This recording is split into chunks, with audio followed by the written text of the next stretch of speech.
Praise Lord. देवाची स्तुती असो, परमेश्वराच्या नावाला धन्यवाद असो. या ठिकाणी विश्वासाचं सामर्थ्य याविषयी मी आज बोलणार आहे. आणि पवित्र शास्त्र सांगतं मार्क सुवर्तमान याचा 11वा अध्याय आणि या ठिकाणी वचन जर वाचलं आपण 24 तर त्या वचनामध्ये म्हटलेलं आहे, म्हणून मी तुम्हाला सांगतो तुम्ही प्रार्थना करून जे काही मागाल ते आपल्याला मिळालेच आहे असा विश्वास धरा, म्हणजे ते तुम्हाला मिळेल. प्रार्थनेमध्ये आम्ही विश्वास धरून जे काही मागतो ते आम्हाला प्राप्त होते.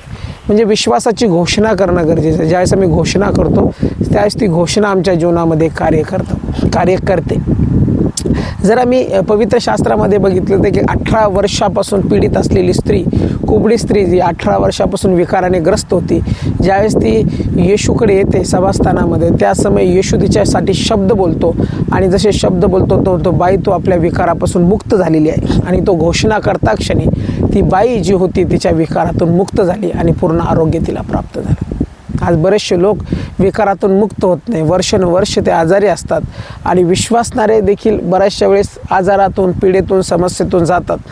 त्याचा परिणाम जो असतो किंवा तो का होतो तो परिणाम, तर तो परिणाम आमच्या न करणाऱ्या घोषणेमुळे होतो. आम्ही घोषणा करत नाही आणि परमेश्वराच्या वचनाची घोषणा करणं आवश्यक आहे. 1 पेत्र 2:24 जर तुम्ही आजारी आहात तर कबूल करा, घोषित करा की प्रभू येशू तुला बसलेल्या माराने मला पूर्णपणे आरोग्य प्राप्त झालेले. यशया 53:5 कबूल करा की येशूला बसलेल्या फटक्यांनी मला पूर्ण आरोग्य प्राप्त झालेलं आहे. ज्यावेळेस आम्ही घोषणा करतो त्यावेळेस आजार बरे होतात. आणि बऱ्याचशा वेळेस काही लोक म्हणतात की आम्ही बरे झालतो प्रार्थनेने आणि पुन्हा तो आजार आमच्या जीवनात आला. तो आजाराला पुन्हा आम्ही त्रासातून किंवा संकटातून जात आहोत. त्याचं कारण हे की आम्ही घोषणा करत नाही. परमेश्वराच्या वचनाची घोषणा आमच्या शरीरावरती आम्ही नियमित करणं गरजेचं आहे. म्हणून पवित्र शास्त्र स्पष्ट सांगतं की जे काही तुम्ही प्रार्थना करून मागाल ते आपल्याला मिळालेच आहे असा विश्वास धरा, म्हणजे ते तुम्हाला मिळेल. आम्हाला विश्वास धरायचा आहे की प्रभू जी आम्ही घोषणा करतो, जी प्रार्थना आम्ही करतो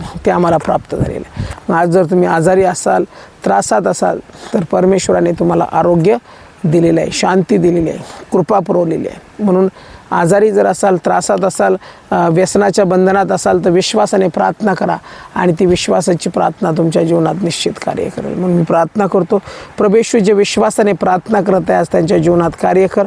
प्रभू ते आजारी आहे, अंथरुणावरती आहेत, त्यांच्या शरीरात त्रास आहे, तो पूर्ण बरा कर आणि वचनाची घोषणा त्यांच्यासाठी मोकळी करतो. यशया 53:5 कबूल करतो, तुला बसलेल्या फटक्याने त्यांना आरोग्य प्राप्त झालेले आहे. जे दुःखित आहेत, जे व्यसनात आहेत त्यांचे व्यसनं दूर कर आणि महान सामर्थ्य त्यांच्या जीवनात दे. तुझी कृपा, शांती आणि आशीर्वाद या प्रत्येकासाठी कबूल करतो. प्रभू येशूच्या नावात मागतो, आमेन. थँक्यू.